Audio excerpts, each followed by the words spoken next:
أنا اتصال من أم عبير أو ما هذا الاتصال؟ ألو، أنا أرتاح لهذا الاتصالات.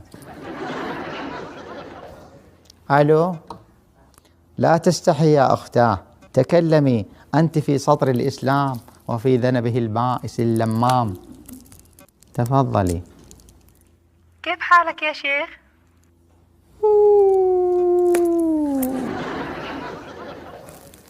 أهلا أهلا أهلا أهلا.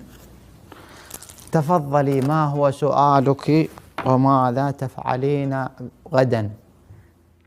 أنا محرجة منك، بس لا معي تحرجي. استفسار بسيط. تفضلي تفضلي اسألي، أنا تحت أمرك، كل الإسلام تحت أمرك. أنا عجبني البالطو اللي أنت لابسه. بالطو؟ شنو بالطو؟